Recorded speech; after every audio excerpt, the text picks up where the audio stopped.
של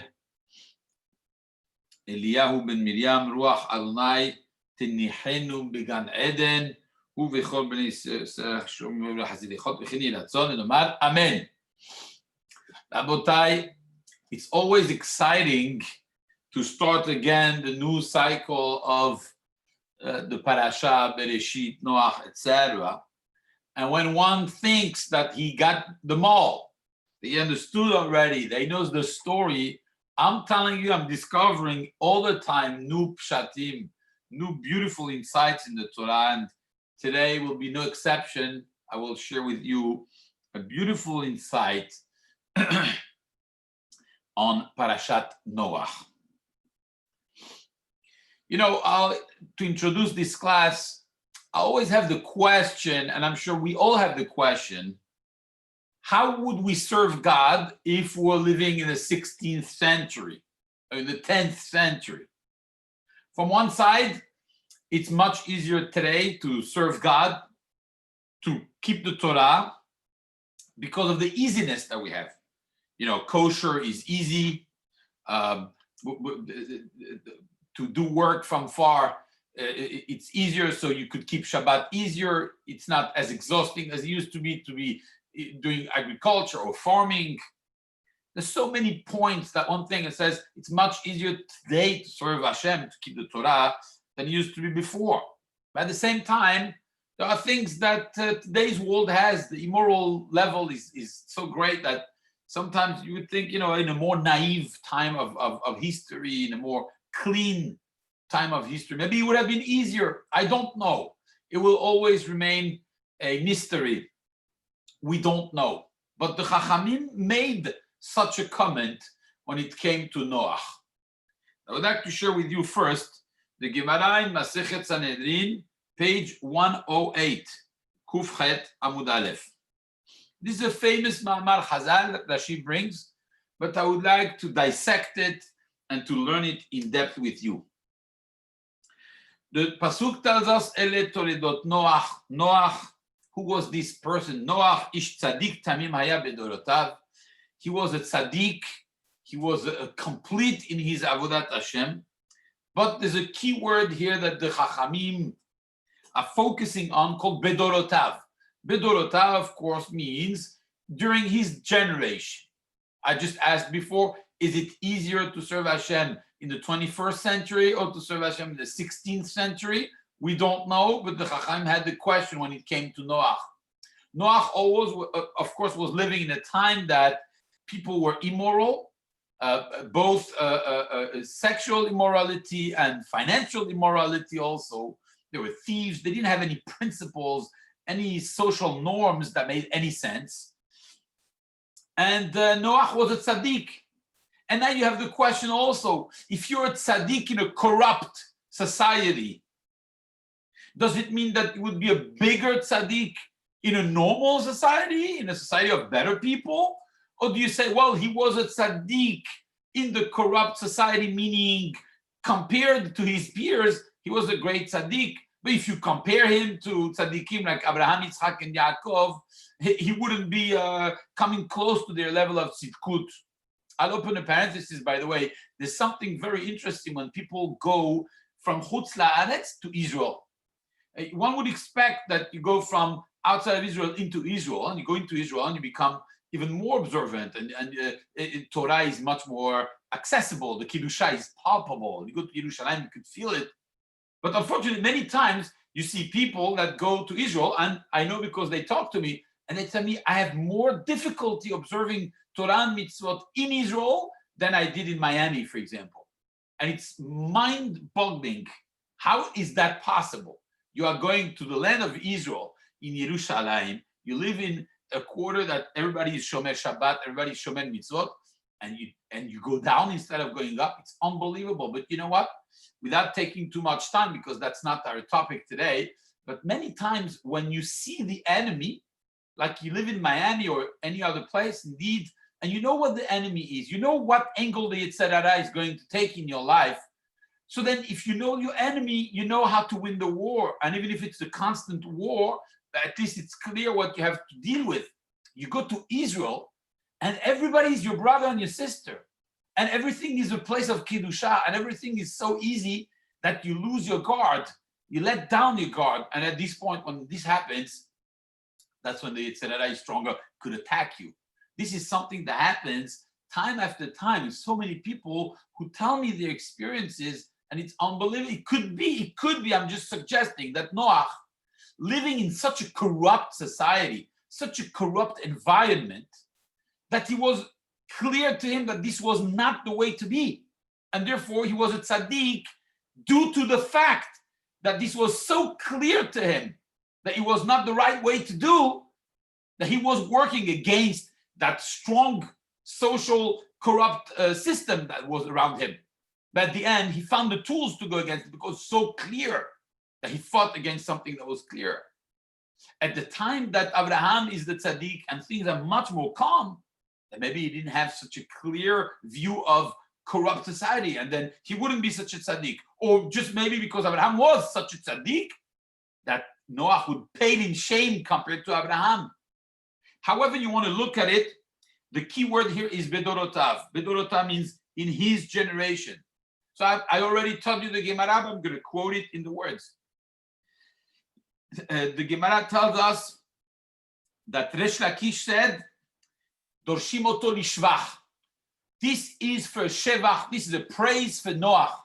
If he was a tzaddik in his generation, kol sheken she'ilu haya bedor tzaddikim haya tzaddik yoter. All the more so that if he would have been in a society, in a surrounding of people who were righteous, people who were good, he would have been even better. You multiply his strength by 100. This is the view of Resh Lakish. Rabbi Yochanan says the following. He says, no, Dorshim oto lignai. We're going to explain this pasuk in a derogative manner, in a negative way. Lefi doro haya tzaddik. According to the norms of his generation, he was considered a righteous person. However, ilu haya bedoro shel Abraham, but if he would have been living in the generation of Abraham, lo haya nechshav liklum. He would not have been considered like a tzaddik, but like nothing. This is the two views. If he would have been better at the time of Abraham, because he had so much strength in his generation, it would have been less than Abraham, because Abraham was so much bigger. This is the two views of the Gemara on the keyword bedorotav. In his generation, he was a tzaddik. Rabotai, if you have the choice between being positive and being negative, why choose the negative? If there is no possibility of explaining something in a positive way, then I understand why the Gemara considers that there's a possibility of being negative. But here, the reading of the pasuk tells you he was a tzaddik in his generation. Why would Rabbi Yochanan explain that in a negative way? I understand you could have both, but why do it in a negative way? Doesn't the Torah tell us you have to be dan et kol adam lekav zichut? You have to judge every person you see in a favorable manner. So here you have Rabbi Yochanan learning the text, and he says Noah, it should be no exception to that rule. Why is he saying, oh, Noah, at the time of Abraham, it would have been nothing? Why do you think that, Rabbi Yochanan? Just because the word tells you bedorotav, or even you have a thought, like we said before, maybe there he had examples of what wickedness was, so for him it was clear that he had to do something else. Yeah, but why go the other way around? Why do you have to go negative when you have a simple pshat of positive? This is ununderstandable. Many mefarshim ask the question. There's one mefaresh who says that he never understood this Gemara. He does not understand why would Rabbi Yochanan pick the negative over the positive when there is an interpretation that is positive, which is the simple reading of the text. If you read the text, it talks about Noah as a tzaddik. Why do you have to go out of the simple context and say, well, he must have been a tzaddik because everyone was so wicked, but somewhere else he would have been Mr. Nobody. Why do that? Pasuk calls him a tzaddik. By the way, I would like to add, I did some research today. Do you know how many times the word tzaddik or tzaddikim is written in the whole Tanakh. In the whole Tanakh, I mean, the Chamisha Torah, the Nevi'im, the Ketuvim, all throughout what we call the Holy Scriptures, the Tanakh, Kitvei HaKodesh. Do you know how many times tzaddik or tzaddikim or tzaddikot, whatever that word tzaddik, talking about righteous people, is written? Okay, you didn't search, I did search, so I'm not going to waste your time. It's written 197 times. Now, tzaddik, sometimes we say tzaddik ata Hashem v'yashar mishpatecha. So tzaddik could be talking about the righteousness of God. Or tzaddikim could be talking about a midah, it's an attribute. It could be also talking about an individual. And now the next question. Do you know how many individuals in the Torah, not in the Talmud, in the Torah, Tanakh, how many individuals are called the title tzaddik? You're on mute, so you can't answer. However, I'm going to tell you, there is only one individual called a tzaddik. And no, it's not Yosef. It's not Yosef, Kobe. It's not Yosef because we call him Yosef HaTzadik. That the Chachamim called him Yosef HaTzadik. You know, each one had one particular thing. Yehuda is the Melech. Moshe is Anav or Rabbeinu. You have a lot of different titles. But Tzaddik, it's true that it was said about Yosef. However, in the Torah, in the scripture, in the text, in the verses, it's never mentioned Yosef HaTzadik. There's only two mentions of somebody who was a tzaddik, and it's the same person, and you already know it's Noah. Noah ish tzaddik haya bedorotav, and then a few pesukim later, he refers to Noah as a tzaddik again. So out of 197 mentions, only two are talking about one individual called Noah. He's the only person since the beginning of the world who was called by God himself a tzaddik, and Rabbi Yochanan still finds it to call Noah that he was a tzaddik in his generation, but really he's not such a tzaddik. Why? He's the only one that God called a tzaddik. This makes the question even much more complicated. The pasuk calls him in other occasions, other titles. And the old titles, I'll tell you, if I could buy those titles, I would. He's called Ish Tzaddik. He's called Tamim. Tamim means perfect in his Avodat Hashem. Et ha'Elohim hitalech Noach. Noach was walking together with God. It's like they were best buddies. God walks with Noach. They take a walk together. Then it says, V'Noach matzachen b'nei Hashem. Noach found graciousness in the eyes of God. Who could say about himself that he's gracious in the eyes of God? These are all pesukim that talk about Noach. We must be talking about someone else.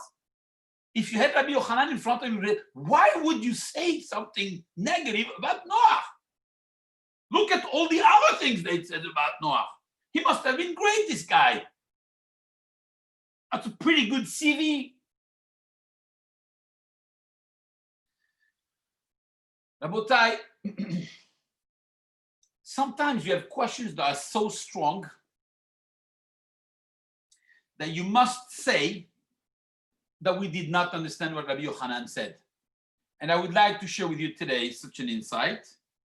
Why is it that the derogatory comment of Rabbi Yochanan is actually the best thing ever? And I will explain to you today.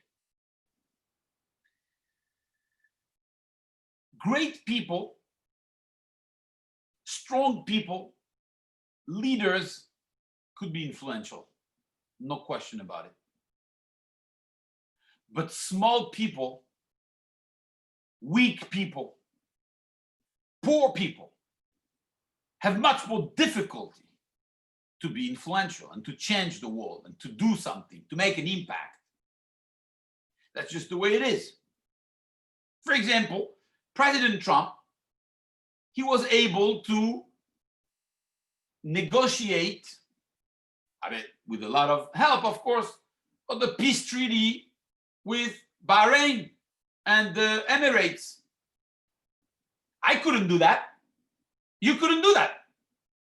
You have to be in a position of power, like the President of the United States, that you have influence on both. And that way you could do something. You could change the world from a high position. But from our houses, from our little selves, it's very difficult to do something that would be impactful. And this is the opinion of Resh Lakish.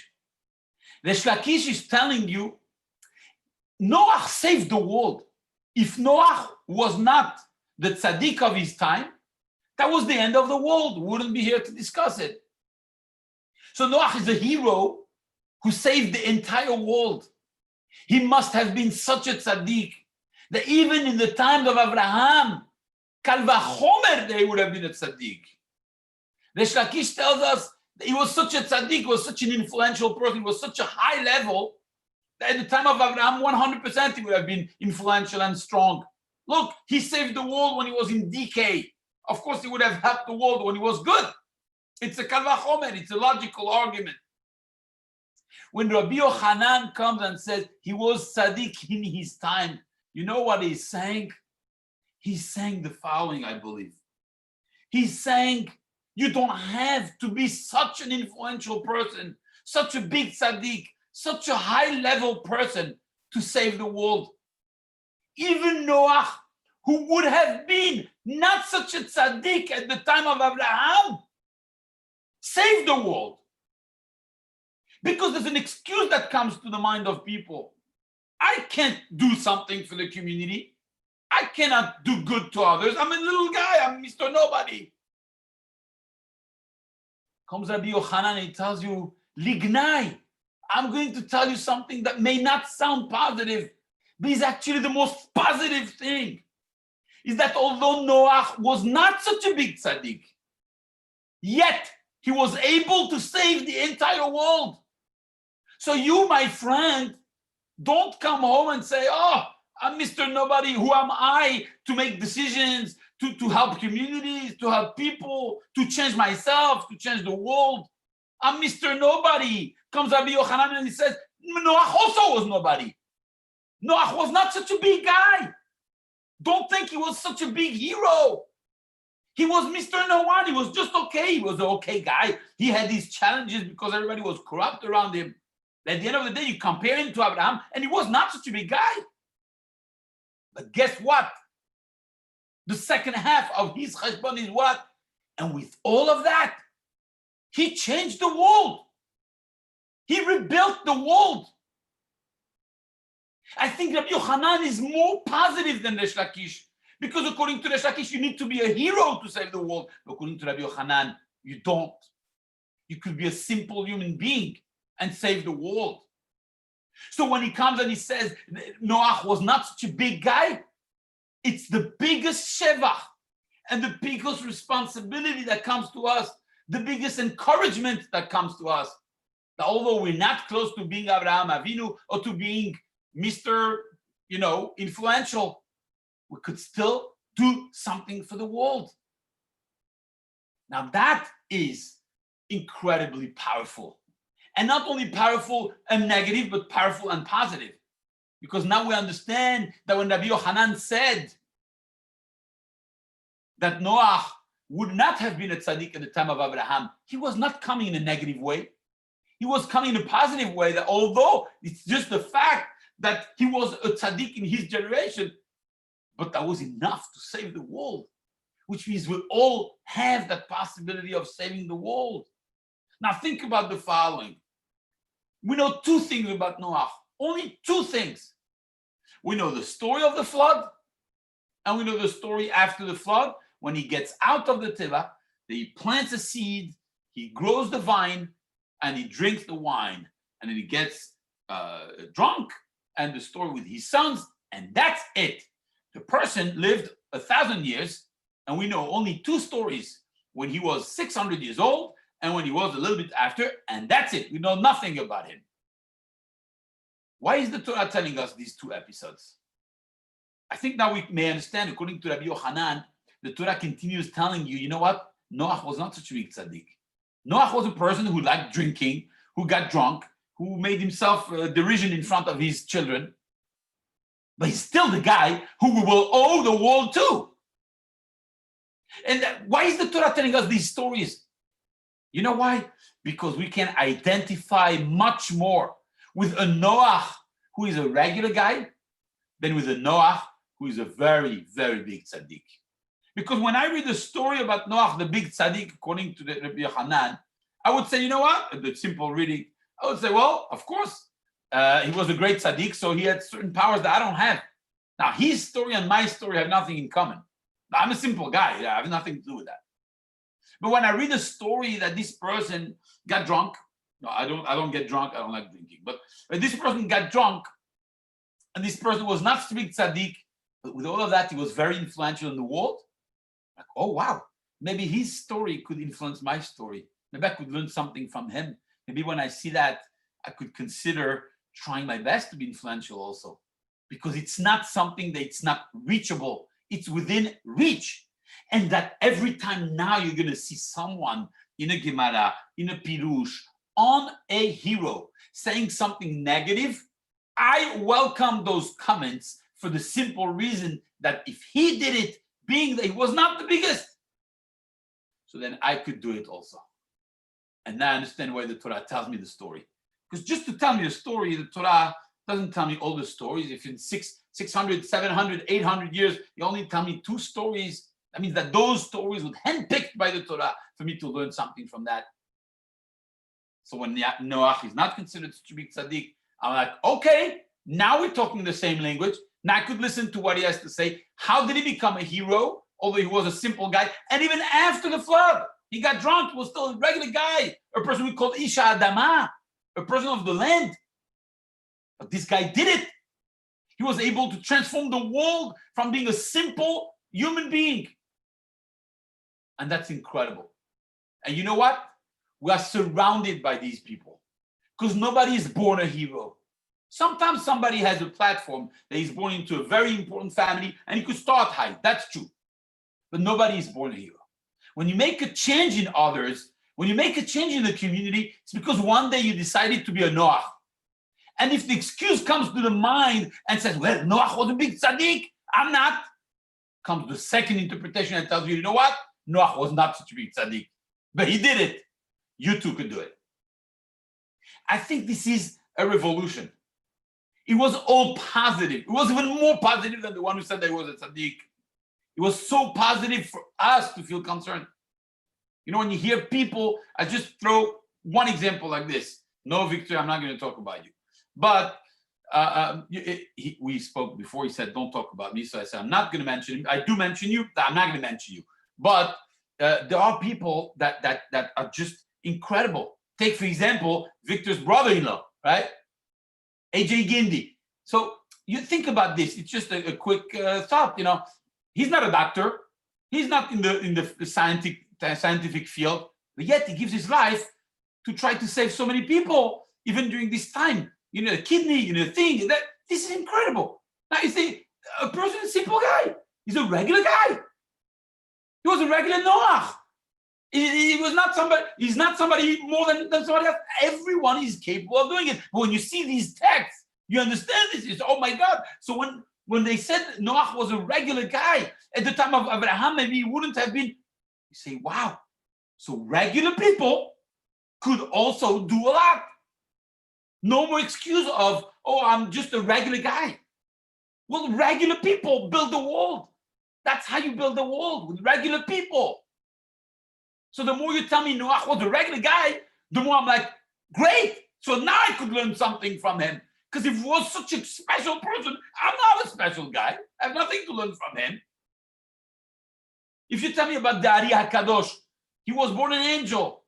Well, there's nothing, you know, to me, I was not born an angel, believe me.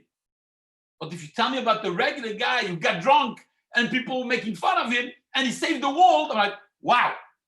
If he could do it, then I could do it. I could bring something to humanity. I could do something for the world. And I think this is the most positive, the most optimistic view of the one who said that Noah was not such a big tzaddik. Incredible way of learning this shita. And I would like to add something else. If you go a little deeper, there's a very big question on one midrash. The pasuk tells us that it started raining, and as it was raining more and more and more, it's hinted in the pasuk that Noah would not go inside the teva. I quote the pasuk in the 7th chapter, pasuk Zayin, 7th verse. Vayavo Noach ubanav veishto el teva. Noach, his children and his wife came to the teva. Mipene mehamabul, because of the rain of the mabul, torrential rain. Why does it say because of the rain? Well, it should have said he went in the teva because he's been building it for 100 years and he knew it's coming and God told him, now go inside the teva. The Chachamim pick on the nuance, and this where it says because of the mabul. I quote the Midrash Rabbah. Amar Rabbi Yochanan, Noach mechusar amana haya. Noah was lacking in faith. Ilule sheigiu amayim ad karsulav, if it was not because of the water that reached, I think it means, his mouth or his chin, lo nichnas la teva, he would not have entered the teva. So this person was basically forced by the water, by the strength of the water, to enter the teva. But if not, he would not have gone inside. And the Midrash calls him mechusar amana haya. He was lacking in faith. Are we talking about the same person? He was lacking in faith. God spoke to him, taught him to build a teva. He's the only human being who is still following the word of God. By the way, Noach met Adam Arishon, who was born from God. And you tell me he's lacking in faith? Are we talking about the same person here? He saved the world.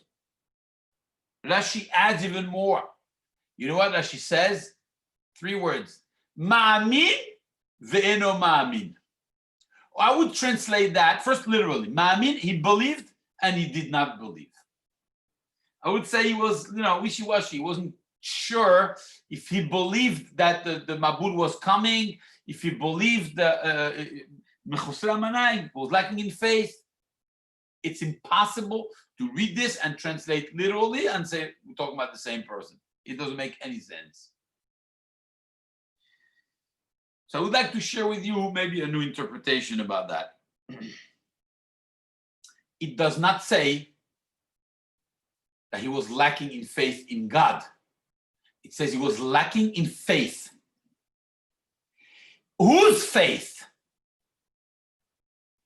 Maybe we could read this midrash that he was like all of us, lacking in faith in himself. Read the pasuk again. Noah doesn't want to go inside. You know why? Because he's asking himself a question. Am I really the person who could save the world? The world is about to be destroyed, and God picked me to be the one going in. I'm Mr. Nobody. I'm a regular guy. I have nothing more than my neighbor.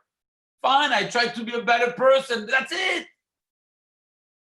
I'm no one. The whole world is going to be destroyed except me. He was lacking faith in himself, in his ability, because he was a regular guy, because he was not such a big guy. So he was lacking the faith of himself. Can I do it? Can I be that person? Can I be remembered forever to be the one who saved the world? I'm no one. Ma'amin ve'eno ma'amin. He believed in himself, but he did not believe in himself. And this is so characteristic of ourselves. We call a lot of people to being afraid of failure. I think we are more afraid of success than we're afraid of failure. Sometimes the insecurity we have is who am I to be that person? Who am I to take that project? Who am I to be that support? I don't have the zichut to be that. You need special people for that. Very wealthy people, very community people. I'm not that. You know what? It takes regular people who have that question. Like Noah, who said, I was missing faith in what? In myself. Because I'm the regular guy of the corner. It takes people like this who ask themselves, am I capable of being that savior, of being that person to save the world? It takes those people to save the world. Because those who believe who could do it, usually they don't do it. It's the ones who don't believe that they could do it that do it. Exactly like Moshe, when HaKadosh Baruch Hu comes to him and tells him, you're going to take out the Bnei Israel from Egypt. Said, me? Out of the whole world, you pick me? I'm Mr. Nobody. I grew up like an Egyptian. I'm a goy. I married the Tzipora. I have nothing to do with them. I didn't go through slavery. You think I'm going to be the one? Guess what? Tonight is going to be a debate between two people. Two people who each one is going to try to convince every single American that he is the one who could save the world. That he is the one who could be the leader. In our religion, when we asked people to be leaders, when they said, I don't think I'm the one who could be a leader, God said, well, that's why you are the one. It's anava. So when we think that we can't do it, that we could do it. And when we say we could do it, usually we can't do it. Now in politics, it's a little different, and I'm not here to address that. It's just so different. When it comes to mitzvot, when it comes to building communities, to helping others, precisely when we feel that we're not capable, that we're not the ones who are going to save the world, that's when there's a little light that comes from and says, that's why I chose you. Because you are not such a haughty person who thinks you could do it. Noah also thought he couldn't do it. Mechusar amana haya. Of course, we're not talking about he was mechusar amana in God. You really believe Noah had a problem of emunah in God when he spoke to him? When he built a project of hundreds of years? And now he says, oh, I'm not sure that God told me to go into the Really? That's how you read the Midrash? It doesn't make any sense. No, he was missing that extra feeling of being confident. Maybe he was not so confident. Like all of us, when there's a big project coming, I'm not the one who is supposed to do that. Guess what? If you have the question, that may be a siman that you are the one. Because you're not a tzaddik, you're right. Because you're not such a big guy. It's because of that you may be the one. You know? Those are inspiring stories. Those are people who could change the world because they were regular guys. Because they're regular guys. To me, I repeat, but you have sometimes people who are angels. They were born into it. It's very inspiring. You know, Chacham Ovadiah's Yortzeit was yesterday. He had special gifts. He was a great Chacham. We all loved him. He's still influential in our lives, 100%. He had great gifts. You saw his Chokhmah. If you hear him talk, his son, the whole family, they have a special gift. It's a mixed feeling of inspiring and not. On one side, it's very inspiring, mamash gidolei olam. On another side, you're like, well, they have a special gift. We don't have all photographic memories and remembering tens of thousands of books by heart. That's never going to happen to me. We may derive more inspiration from those who are regular people, from regular, simple people who made an impact in the world. If you tell me Noah was such a big tzaddik, well, then it's just a history. I'm going to read the story. I'm going to move on to next week. Lech lecha, I forgot about Noah. He was a great guy. I'm not a great guy. There's nothing I could learn from him. When you come and you tell me, you know what, he was a commoner, he was a regular guy. Oh, he was a regular guy? I cannot forget this story and next week going to Abraham. I have to remember Noah for the rest of the year because I'm also a regular guy. And if a regular guy could do that, I mean, I could do it too. And that's why the Torah tells us certain episodes. And with this nuance, the Torah is teaching us that although we are regular people, we are capable of doing things, we are capable of transforming the world. And it's those people who feel the most simple, the most that they could just do whatever they could do that could actually change the world.